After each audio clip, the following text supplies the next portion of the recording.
ଟିଟଲାଗଡ଼ର 24ତମ ଶୀତଳଷଷ୍ଠୀ ଯାତ୍ରା ଧୁମଧାମରେ ପାଳିତ ହୋଇଯାଇଛି। 24 ବର୍ଷରେ ପଦାର୍ପଣ କରିଥିବା ଏହି ଯାତ୍ରାକୁ ଆୟୋଜକ କମିଟିର ଆବାହକ ଶ୍ରୀଯୁକ୍ତ ଶୁଭ୍ରାଂଶୁ ଦାସଙ୍କ ତତ୍ତ୍ୱାବଧାନରେ ଶାନ୍ତି ଶୃଙ୍ଖଳାର ସହିତ ସମ୍ପନ୍ନ ହୋଇଯାଇଛି।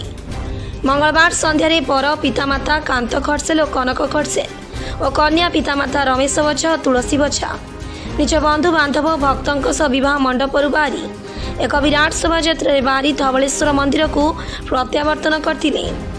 ଧବଳେଶ୍ୱର ମନ୍ଦିର ନିକଟ ପ୍ରହରୀ ମଣ୍ଡପଠାରେ ହଜାର ହଜାର ଭକ୍ତଙ୍କୁ ଆୟୋଜକ କମିଟି ପକ୍ଷରୁ ପ୍ରସାଦ ବଣ୍ଟନ କରାଯାଇଥିଲା।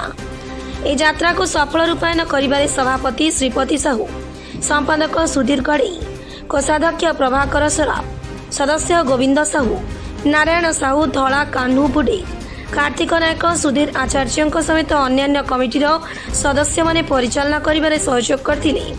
बहुत धूमधाम रे से दिन समस्त उत्साहित भगवान को नहीं थिले।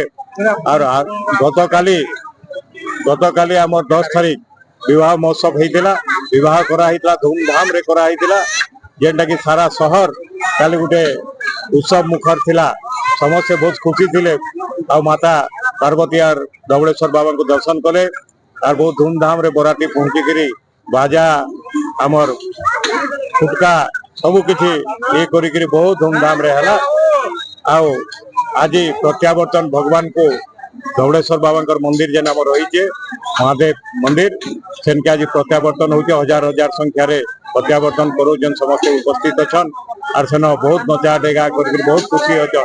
और ये उपलक्षे आम टिटलागढ़ सबू जनसाधारण सहयोग अच्छे से एते बड़ कार्यटे हो माता पार्वती और धवलेश्वर बाबा आशीर्वाद रे एते बड़ कार्यक्रम हो आमे तो निमित्त हूँ आमर द्वारा आमर माध्यम रे से तांकर कार्य तुलौछन से आगे बहुत खुशी आमे माने और बहुत खुशी रे आज हजार हजार संख्या रे प्रसाद सेवन करूछन।